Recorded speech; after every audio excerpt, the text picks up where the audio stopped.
About to kill it, about to kill it. Hope you got your joy, and you're now tuning in on Nate Be Real. Let's get it. And without further ado, what's up, my peoples? How y'all doing?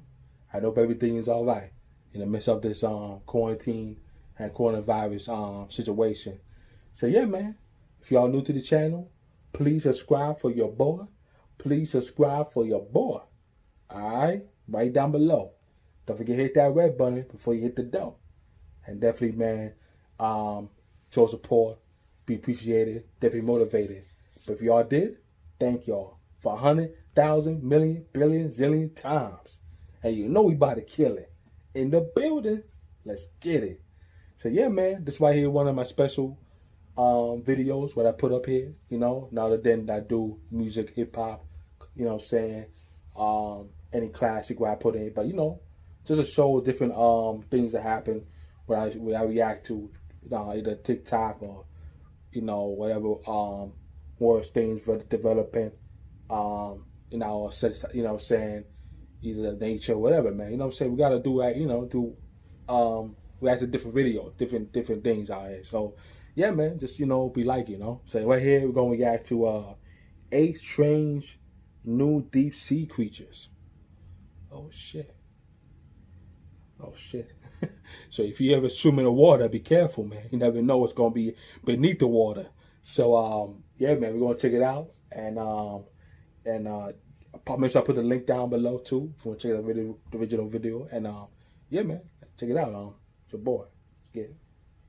Happy World Oceans Day! We're celebrating Earth's oceans this whole week with a series of videos about the oceans. Turns out they're full of some pretty weird things, and there's a lot going on down there that we still don't understand. And the deepest oceans are among the least understood habitats on Earth because they're hard for humans to explore. Never mind that it's dark and scary down there. The pressure's about 1,000 times the pressure at sea level, which would compress the human body into a messy pulp. But there is life down there, and plenty of it. We can study that life using either very long nets or remotely operated vehicles known as ROVs. And each year we're discovering new amazing species that are most at home in the ocean depths. These are 8 of the strangest deep-sea creatures we've discovered just since 2009.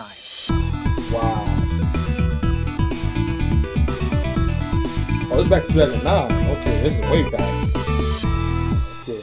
We'll start off with the ninja lantern shark, which was brought up from deep waters off Central America. The species was officially described in 2015 by a research team led by marine biologist Victoria Vasquez. 4 of her cousins, aged 8 to 14, helped coin the shark's common name, ninja lantern shark, which is actually really descriptive. Their skin contains bioluminescent organs called photophores, which give the shark an eerie green glow. These might help it do things like attract mates, communicate with other sharks, or lure prey. But the ninja lantern shark is very different. It has fewer photophores, and it has jet black scales, which make it a great stealth hunter. It may not carry throwing stars or anything, but it does have some very sharp asymmetric teeth. The top half are for grasping, and the bottom half are for cutting. Even if you encountered those teeth in their native habitat, though, you probably wouldn't need to worry too much. Ninja lantern sharks are smaller than house cats and probably eat worms and small fish. Not all deep-sea creatures look quite as striking as the ninja lantern shark. Sometimes they just look like sad, washed-out old socks. Especially the sockworms, or Xenoturbella. They're a group of 5 species, 4 of which were discovered in 2016 deep under the Gulf of California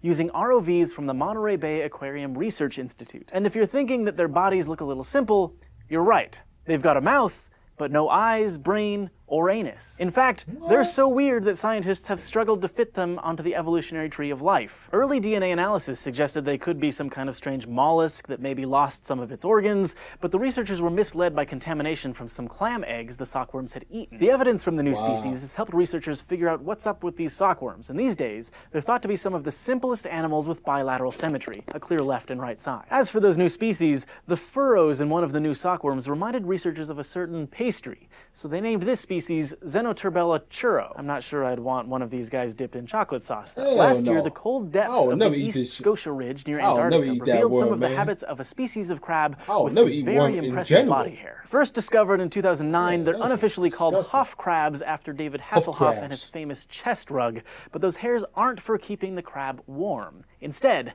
they're used to grow bacteria, which the crabs harvest using their comb-like mouth parts. Researchers from the UK took ROVs down to the polar depths, peering into the the private lives of these crabs by examining how they were distributed across the ocean floor. Their lives are mainly organized around volcanic vents, which warm the surrounding water. Males and females cluster together here, growing their bacteria, mating, and presumably having a good time. The vents can support up to 4,000 crabs per square meter. But there were also Hoff crabs living farther out from the vent in the colder waters. These all turned out to be mothers brooding baby crabs under their curled up tails. The researchers think the vents could be spewing out chemicals that are toxic to the developing crabs, so the new mothers relinquish the safety and warmth of the group, but for the sake of the babies, it's worth it. The Hoff crabs were discovered in 2009, living in vents around 2.5 kilometers below the surface, which is pretty far down. But just a year later, researchers from Southampton in the UK found some hot smokers twice that deep. At 5 kilometers down, these are the deepest known volcanic vents in the world. And they're full of life, specifically a new species of eyeless shrimp. They're found in the mid-Cayman Rise, a huge seafloor gash caused by two tectonic plates ripping apart. Like the Hoff crabs, these shrimp take advantage of the warmth provided by these volcanic vents,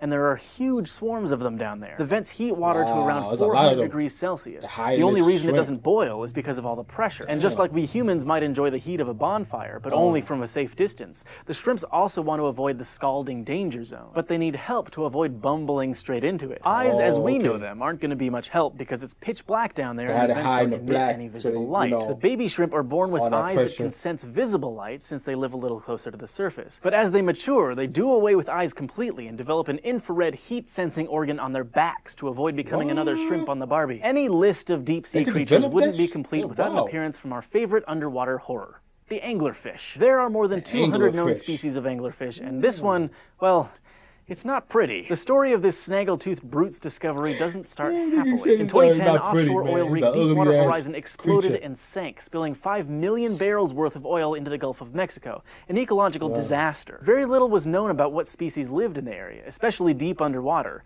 and this made cleanup and conservation efforts a lot harder. Extensive surveys of life in the Gulf discovered 50 new species, including this ugly beast. Those forehead spikes are actually teeth. Its upper jaw is highly mobile, so it can reach all the way up there and grab anything that swims too close to its glowing lure. Female anglerfish also use their lures to attract males, but they only want males from their own species. So each anglerfish species has its own signature lure structure, which affects the fish's appearance in the dark ocean depths. This makes lures great clues to help researchers figure out if they've got a new anglerfish on their hands. This new anglerfish's lures each have a finger-like extension that guides light like a fiber optic cable. They also have 2 filaments near the tip, which might mimic wiggling prey. Sometimes you just need to get up close and personal with even the most hideous of species if you want them to reveal their secrets. In 2012, Mbari's ROVs discovered the Gulf of California's depths are home to the rather graceful-looking harp sponge. Its root-like attachments may look plant-like, but sponges are actually animals, though fairly simple. Despite its name, the harp sponge won't be playing you any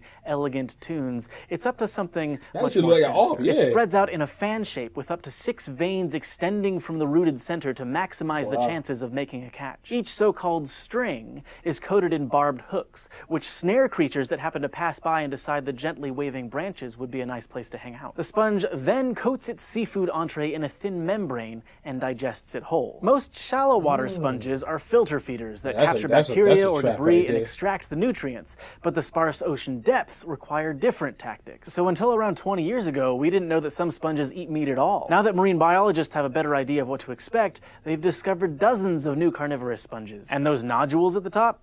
They're full of sperm. The bulbs distribute sperm into deep sea currents, hoping to find the eggs on the strings of other harp sponges. The species we've talked about so far are just some of the new creatures scientists have discovered since 2009. But there are some new creatures that we've seen for the first time in just the last few months, so researchers haven't had time to go through the rigorous process of officially describing them yet. This one is a type of octopus that was found 4,000 meters down near Hawaii by NOAA's Deep Discoverer ROV. It's so new to science, it might even be a whole new genus. It doesn't have an official name yet, but people have taken to calling it Casper after the friendly ghost, and it's not hard to see why. The striking lack of color is pretty strange among cephalopods. Many have astounding color palettes thanks to specialized pigment cells called chromatophores. Cephalopods can adjust the behavior of these cells to create impressive displays or melt into the background. But Casper doesn't seem to have any chromatophores, leaving it with a ghoulish white hue. Another surprise was that it's only got 1 row of suckers running along its tentacles compared to the usual 2 rows found in most kinds of octopus. How these features might help Casper survive survive is still a mystery, and it'll probably stay that way until we can find more Caspers to study. An even more recent finding from April 2016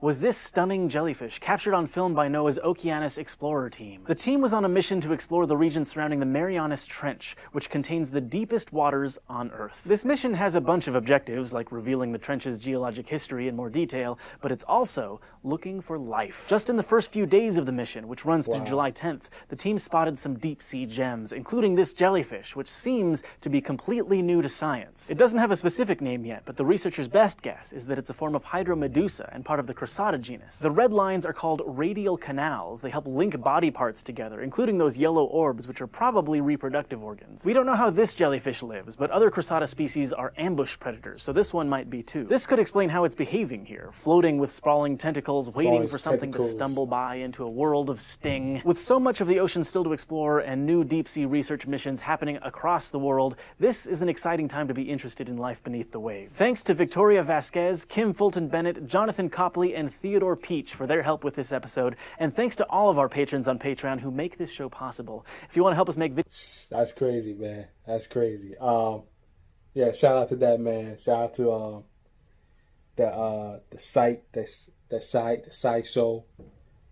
You know, the 8 strangest new deep sea creatures. Yo, man, it's crazy, man. You know, this thing about that, like under the sea, you see like another life down there. You know, which you know, not surprising, but yo, it's crazy to find out, like to know about it. You know, like how these creatures could live like that. You know, and it's just crazy. You know, down in the bottom of the ocean. And yo, oh man, it's like having, you know, some creature in the closet. You don't know what the hell is that. You know, like what the hell. You know, and these creatures lie in the dark. You know, they be in the dark, so you don't know who the hell you gonna be stomping into. And they say, yo, we can't go down in the deep sea, you know, because we lose a lot of oxygen, you know, because it's way too deep. The pressure gonna really build up. You know, so yo, it's crazy, amazing how that could occur. You know what I'm saying? All these creatures that could be out there, you know, especially with this Casper octopus, the ARP sponge that look like an ARP, but it doesn't really play music. It just do that because, you know, the catch prey, and the we call it the lantern shark. It's crazy, man. A lot of these things happen, man. And to what now with life, you know what I'm saying? And so, yo, man, this way, you know, gotta appreciate life, because life, you know what I'm saying, is always a beautiful thing to know what's out there and to see, you know what I'm saying, what among us. And also in the universe, in the space, because this let us know what things could be, to be made, and also evolutionize, you know, to possible like this. But yeah, man. This right here, man, it's crazy, man. You ever go over the beach, you go to the sea, just we know that things like that could really come up to you and say, ah! You be scared. But yeah, man, I mean, shoot, now I don't want to go to the beach no more. I don't want to go in no water no more because of these things I'm seeing. You know what I'm saying? Like, yo, these things can really, you know, come up to you, and man, and you never know, bite you, or, you know what I'm saying? So, yo, just fair warning. You go to the sea, go to any water, just be careful, because you never know. I mean, of course, there's sharks. Of course, you got all these killer animals, but just you know, be safe out there. But anyway, man, smash the like button if you like this video. Comment down below. And please subscribe for your boy. Please subscribe for your boy. Right down below. Don't forget to hit that subscribe button before you hit the door. Definitely, man, show support. You know what I'm saying? Definitely be more appreciated. Definitely motivated. If you like this content, if you like this channel, the videos I put on. But yeah, man, this right here, you know, shows our awareness of what's going on in the sea. You know what I'm saying? I mean, if you watch Little Mermaid, don't think that it's fairy tales, nigga. Anyway, man, catch me next episode, and Oh yeah, I put the link down below too. Yeah, you want to check out the video. But anyway, catch you next episode and deuces. I'm out. Let's get it.